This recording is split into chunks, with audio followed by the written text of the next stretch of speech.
Hello student, good mornings to all of you. Now the next topic is notional price method. Notional price method क्या है? इसमें दो आते हैं आपके, स्टैंडर्ड प्राइस मेथड और inflated price method. Standard price का मतलब है कि न्यू टेक्निक्स को अडॉप्ट करने के बाद आप पहले से ही प्री डिटरमाइंड कर लेते हो प्राइस को। अब वो प्री डिटरमाइंड मतलब एक स्टैंडर्ड रखना है अपने मार्केट में अपने मटेरियल को सेल करने के लिए, तो कुछ चीज़ों को आपको ध्यान में रखना पड़ेगा, जैसे कि उसका एक्चुअल प्राइस क्या है, मार्केट में किस तरह की फ्लक्चुएशंस हो रही है, परचेजिंग प्राइस क्या है, ट्रांसपोर्टेशन कॉस्ट क्या आती है, जो भी डिस्काउंट है वो आपके सारी चीज़ों को ध्यान में रखते हुए आप मटेरियल का स्टैंडर्ड प्राइस फिक्स कर देते हो। कहते हैं कि स्टैंडर्ड प्राइस अलग अलग मटेरियल के लिए अलग अलग रेट डिसाइड किया जाता है।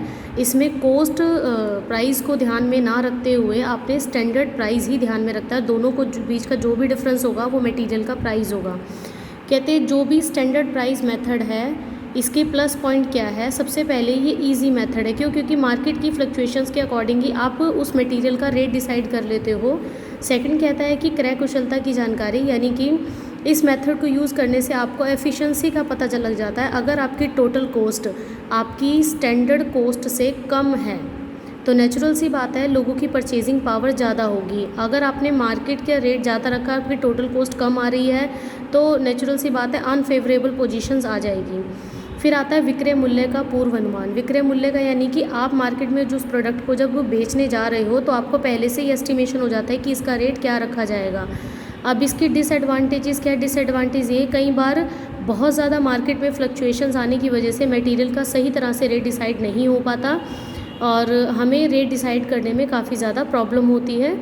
और इसमें इलस्ट्रेशन 19th में देखिए, स्टैंडर्ड प्राइस मेथड के अकॉर्डिंग ही आपका क्वेश्चन ये दिया हुआ है। Purchase and issue for the month of December are as under. Purchase है दिसंबर 1 को 400 unit at the rate of 20 per unit के हिसाब से। दिसंबर 3 को 350 यूनिट है 18 पर यूनिट के हिसाब से। फिर 6 तारीख को 300 यूनिट इशू हो गई है, 15 को 400 यूनिट इशू हो गई, 20 तारीख को फिर से परचेजिंग है, फिर 27 को अगेन परचेजिंग है और 28 को 500 यूनिट है। अब यहाँ पर इशू की रेट नहीं है, लेकिन मार्केट की फ्लक्चुएशन और परचेजिंग प्राइस को देखते हुए उसका रेट पहले से ही डिसाइडेड हो जाता है, प्री डिटरमाइंड है। नीचे लिखा हुआ है the standard price of the material is fixed 20 per unit, यानी कि आपका जो इशू का प्राइस रहेगा वो फिक्स कर दिया गया है 20 पर यूनिट के हिसाब से। दिसंबर 6 को आपने 300 यूनिट 20 पर यूनिट के हिसाब से निकालोगे, अगेन 400 भी और 500 भी। Find out the price variance, आपने डिफरेंस बताना है क्वांटिटी और अमाउंट को लेकर। And state what entry will be made for this price variance, क्या एंट्री की जानी चाहिए। अब यहाँ क्वेश्चन में देखिए, दिसंबर 1 को 400 यूनिट है, 20 के हिसाब से 8000, हमने बैलेंस में यूनिट और अमाउंट लिख दिया। 350 और आ जाता है, 750 हो जाता है और 6300 ऐड कर दिया तो 14300 है। दिसंबर 6 को जब उसने 300 यूनिट इशू की है, वो किसके स्टैंडर्ड प्राइस क्या फिक्स हुआ है 20 पर यूनिट के हिसाब से, सो 6000 हो गया। अब 750 में से यूनिट में से आपने 300 यूनिट माइनस कर दी, आपका बैलेंस बचा 450 और 14300 में से 6000 लेस कर दिया, आपका 8300 बच जाता है। अगेन दिसंबर 15 को 400 यूनिट इशू की है eight the rate of 20 per unit के हिसाब से 8000, फिर से लेस हो जाएगा। फिर 20 और 27 को और अमाउंट आ जाती है, बैलेंस और यूनिट्स में ऐड हो जाएगा और अगेन 500 यूनिट 20 के हिसाब से है। अब यहाँ देखिए आपकी रिसीप्ट की यूनिट है 1400 और इशू की यूनिट है 1200, तो कितना यूनिट एक्स्ट्रा है यहाँ पर 200 यूनिट है। 200 unit at the rate of 20 के हिसाब से कितना बनता है आपका 4000।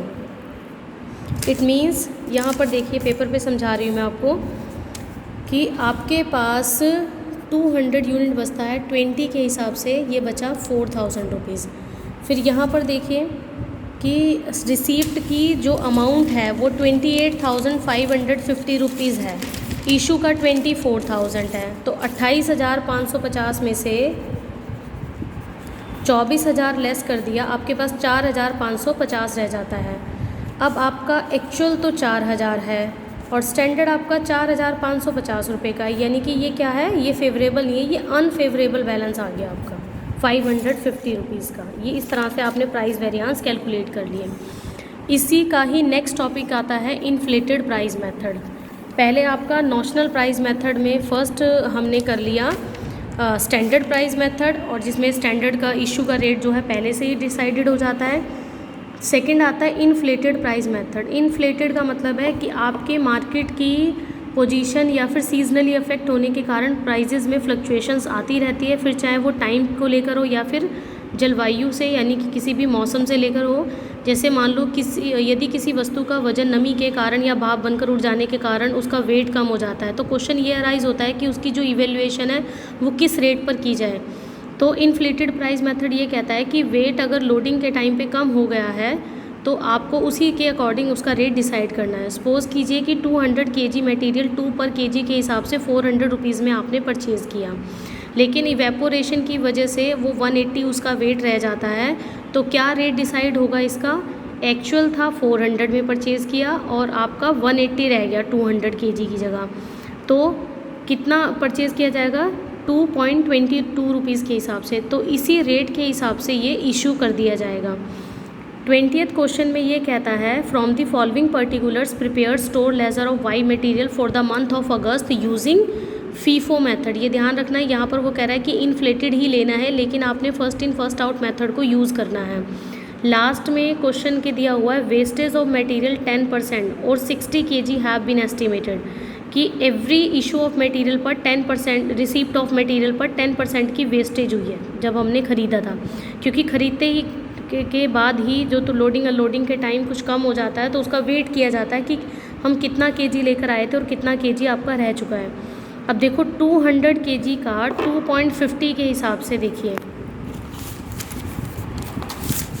यहाँ मैं समझा रही हूँ, 200 kg का 2.50 के हिसाब से अमाउंट आती है 500 रुपीज़।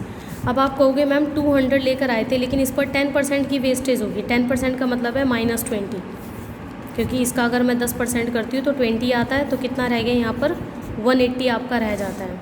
अब 180 में से आपको 100 इशू करना है, ठीक है, लेकिन इस 180 को किस रेट पर निकाला जाएगा वो इन्फ्लेटेड प्राइस मेथड डिसाइड करता है। तो उसके लिए आप क्या करोगे, आपका ये आया था 500 और वेट कम होने के बाद आपकी वैल्यू रहेगी 180, तो आपका ये आ गया 2.78।